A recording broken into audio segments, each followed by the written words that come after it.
Bon, bienvenue à tous sur ma chaîne. Je vous salue humblement, moi votre serviteur, compagnons et compagnonnettes, sœurs et frères du monde médiéval.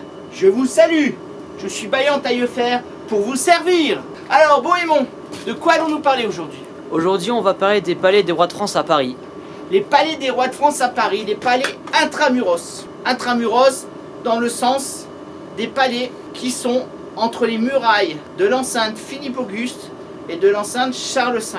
Plus tard, on fera peut-être une autre vidéo sur les châteaux préférés des rois de France. Si tu as suivi ma précédente vidéo sur la vie de Charles VI, la saga Charles VI, une histoire de fou, tu sais que dans le deuxième épisode, tu as pu voir la sinistre affaire Bal des Ardents.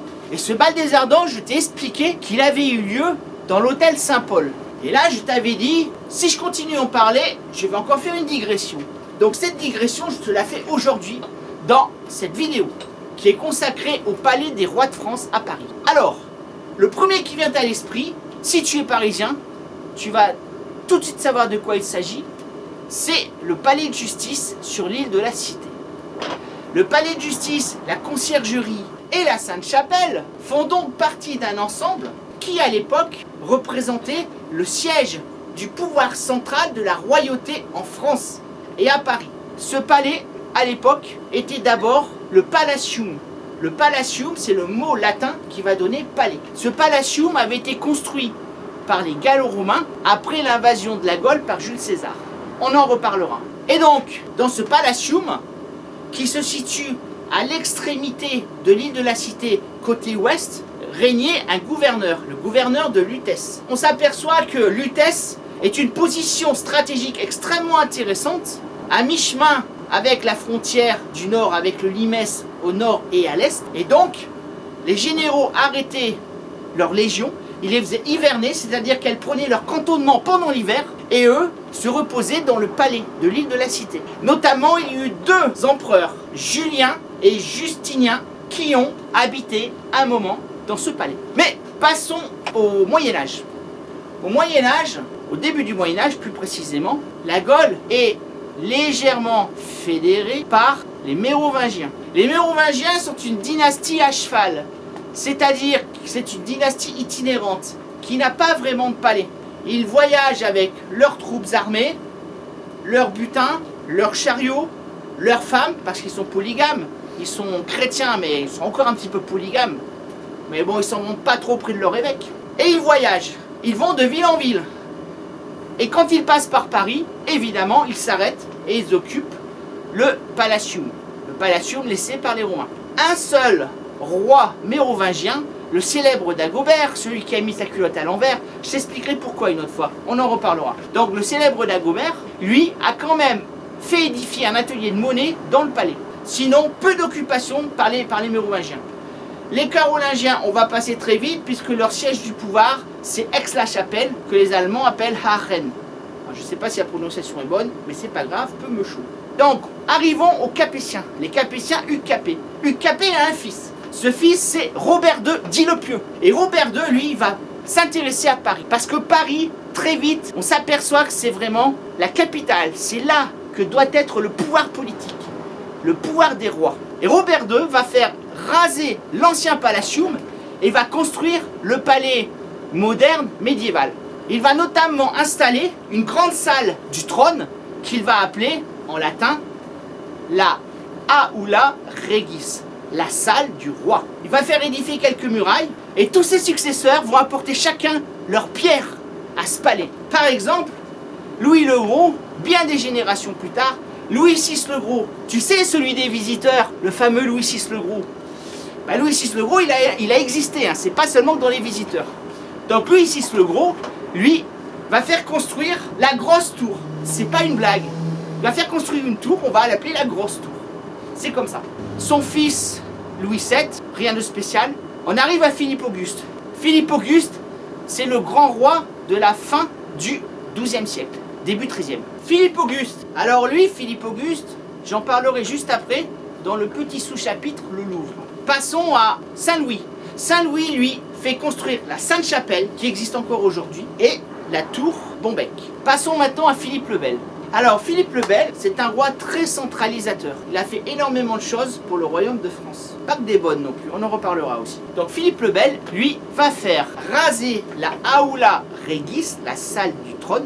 Il va faire construire la grande salle, qui est une salle immense de 64 mètres de long, de 28 mètres de large et de 8 mètres 50 en hauteur. Et c'était donc la salle où il faisait ses lits de justice, c'est-à-dire où il rendait la justice, où il recevait les émissaires des autres royaumes. Malheureusement, elle n'existe plus. Quel dommage. Mais tu vas être content. Si tu aimes le médiéval et si tu es parisien, tu peux aller voir la conciergerie. La conciergerie, aujourd'hui le bâtiment qui s'appelle comme ça, c'est ce qu'on appelle à l'époque la salle des gendarmes. Pas la salle des gendarmes sifflet, PV et tout, la salle des gendarmes, les soldats si tu préfères. La salle des gendarmes a les mêmes dimensions que la grande salle d'apparat du roi. Et elle existe encore aujourd'hui. Tu rentres dans cette salle qui est le plus beau vestige médiéval, la plus grande salle d'Europe et du monde encore existante. Avec de nombreuses cheminées, des voûtes, des piliers énormes. Va la voir, vraiment ça vaut le coup. Mon rêve, ce serait une fête médiévale en plein centre de Paris, dans cette salle. Ce serait extraordinaire. Note qu'on pouvait y faire manger en même temps plus de 2000 personnes. Et Philippe le Bel va aussi faire reconstruire les murailles. Il va adopter un système défensif autour du palais. Il va le faire agrandir vers l'extrémité, vers ce qu'on appelle le square du Vert-Galant aujourd'hui. Et il va faire fortifier 2 portes. Une porte au nord-est, qu'on appelle la Grande Porte, et une porte vers le sud-est, qu'on appelle la Porte Saint-Michel. La Porte Saint-Michel, il va s'y passer un événement extrêmement important sous le règne de Jean de Lebon avec le dauphin futur Charles V. On en reparlera. Alors ce palais de la Cité, c'est pas le seul palais dans Paris. Maintenant je te parlais du Louvre. Revenons à Philippe Auguste. Philippe Auguste, un grand roi. C'est le roi de la bataille de Bouvines et c'est le roi de la 3e croisade. Philippe Auguste se plaint parce que Paris, ça pue. Alors aujourd'hui, ça pue un petit peu encore. Ça arrive. Mais alors à l'époque, imagine, pour te donner le schéma. Les Romains ont construit Lutèce et donc la ville latine moderne entre guillemets de l'île de la Cité au 2e siècle à peu près, après Jésus-Christ, vers les années 120, 150 grosso modo. Et là on est en 1190, 1000 ans après. Et aucun travail de voirie n'a été fait pour ces rues pavées. Donc imagine, pendant 1000 ans, la couche de bouse, de crottin de cheval, de merde, de pisse, de tout ce qu'on pouvait balancer. Il n'y avait pas d'égout, il n'y avait pas de toilette. Donc les pots de chambre, on les balançait directement dans la rue. Donc tout ça accumulé, la boue, la terre qui s'accumule. Je te laisse imaginer le gros tas de boue, de fientes qui s'était accumulé pendant 1000 ans. Alors évidemment, quand il faisait un peu chaud, je te raconte pas l'odeur. Donc Philippe Auguste, ça le fatigue un peu, il décide de faire repaver les rues. Et en même temps, comme il sait qu'il va partir en croisade, il décide de faire construire l'enceinte Philippe Auguste et de faire construire le château du Louvre. Le château du Louvre, c'est la forteresse royale.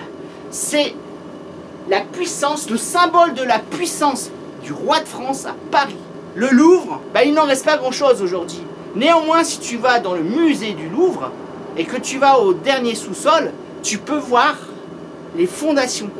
Et c'est vraiment très intéressant. Je t'en reparlerai du Louvre. Alors ce Louvre, Philippe Auguste y a habité un peu, mais surtout ce sera Charles V qui va s'en occuper, qui va l'embellir, qui va faire construire des appartements royaux, et notamment dans une des tours, dans la tour côté nord-est, si mes souvenirs sont bons, mais oui, je te ferai un plan, tu verras. Donc dans cette tour, Charles V, qui est un roi, un rat de bibliothèque. Charles V, c'est un intellectuel. Contrairement à son père, Jean de Lebon, qui était un roi chevalier.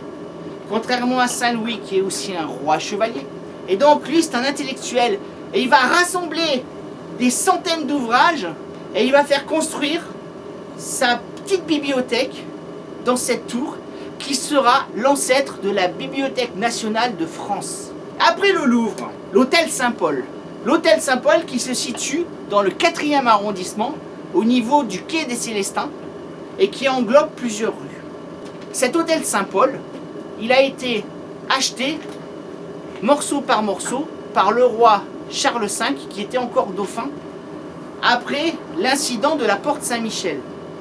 Pour faire simple, après la défaite de la bataille de Poitiers en 1356, le roi Jean de Lebon est fait prisonnier.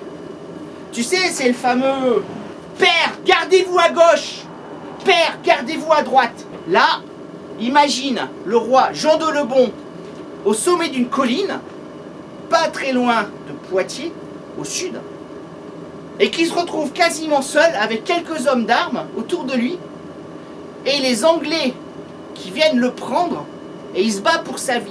Et à côté de lui, un jeune homme d'à peine 16 ans, c'est Philippe II, son plus jeune fils, qui va rester avec lui jusqu'au bout, et qu'on va appeler le Hardi. Philippe II le Hardi, c'est le premier duc de Bourgogne de la seconde maison de Bourgogne. Père, gardez-vous à gauche, père, gardez-vous à droite. Parce que le roi Jean de Lebon est en harnois, en armure complète, et si tu as eu la chance de porter un casque médiéval, bassinet, homme ou autre, tu sauras que la vision est très très limitée. Et donc son fils qui était à côté de lui, un peu comme son garde du corps, lui disait « Père, attention, un ennemi sur votre gauche, père, un ennemi sur votre droite ». La citation est restée célèbre. Donc, le roi Jean II est prisonnier à Londres et les Anglais demandent une rançon. Et ils demandent un traité de paix, mais avec des demandes humiliantes pour le peuple français. Et il se trouve que l'émissaire qui a été envoyé, j'ai oublié son nom, mais je le mettrai sur mon blog, l'émissaire revient. Et le peuple de Paris apprend les conditions humiliantes, tout l'argent, tous les impôts qui vont être levés pour pouvoir payer la rançon, pour que Jean II, qui s'est fait prendre stupidement à Poitiers, revienne en France. Et ils ne sont pas contents du tout. Et ils vont être menés par Étienne Marcel. Étienne Marcel, c'est le prévôt des marchands. Et là, ils vont se précipiter, ils vont forcer la porte Saint-Michel, et ils vont pénétrer dans le palais de la cité. Et il s'en est fallu peu ce jour-là que le dauphin futur Charles V ne soit massacré par les émeutiers. La seule chose qui va le sauver, c'est que, imagine, Étienne Marcel portait une coiffe aux couleurs de Paris, bleu et rouge. Il a pris sa coiffe, il l'a déposée sur la tête du dauphin et a dit à ses hommes, celui-ci est parisien, vous ne pouvez pas y toucher. Et grâce à sa personnalité, il a arrêté la vindicte des soldats. Alors évidemment, après le massacre de ses maréchaux et le massacre de ses soldats, Charles V se méfie extrêmement des Parisiens et de la ville de Paris. Alors, il va se dire qu'il est préférable de se faire un petit palais un peu éloigné du centre de Paris. Et donc ce sera l'hôtel Saint-Paul. Et cet hôtel Saint-Paul, il est intéressant parce que il se trouve donc du côté est de Paris. Et donc là, on est quasiment en lisière de la campagne. Et Charles V se dit que dans ce palais de l'hôtel de Saint-Paul, il sera en sécurité. Parce que pas très loin, étant roi, il va faire construire la deuxième muraille qu'on appelle l'enceinte Charles V. Et il va faire construire un bâtiment que tu connais très bien, qui s'appelle la Bastille Saint-Antoine. Notre Bastille, celle du 14 juillet 1789.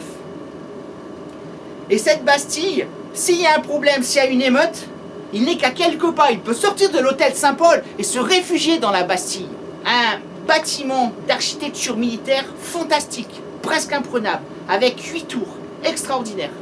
Et si ça ne suffit pas, cette Bastille, elle donne à l'extérieur de Paris. Et le roi peut se réfugier au château de Vincennes, qui n'est pas très loin non plus. À pied et même à cheval, ça va très vite. Donc dans cet hôtel Saint-Paul, il va y passer une partie de son existence, un peu au Louvre. Dans cet hôtel Saint-Paul va naître Charles VI, le roi fou, dont je t'ai parlé il y a peu de temps et dont je te reparlerai encore. Et c'est là que va se situer le drame dont je t'ai parlé, du bal des Ardents. L'hôtel Saint-Paul verra la mort du pauvre Charles VI, qui va terminer sa vie complètement démon. Par la suite, sa femme et veuve Isabeau de Bavière retournera y vivre et elle y mourra en 1335. Alors écoute, je vois que le temps passe très vite, tempus fugit, comme on disait auparavant, et je te referai une deuxième vidéo parce qu'il me faut encore parler de l'hôtel Barbette, de l'hôtel des Tournelles et du château de Vincennes. Donc comme j'étais un peu plus long que prévu, je préfère m'arrêter maintenant. Alors, j'espère que cette vidéo t'a plu. Si c'est le cas, tu me la rétribues en me mettant un pouce bleu.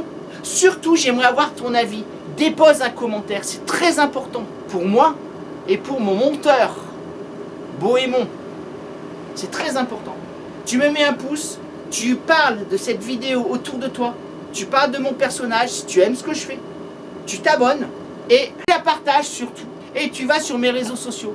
Si tu veux approfondir le sujet, va sur mon blog, forgerondarmes.eclatblog.com. Et voilà, je pense que je t'ai tout dit. Je te remercie pour ton intérêt. Je te dis à la prochaine fois. Et surtout, n'oublie pas que l'histoire, c'est toi qui l'as fait.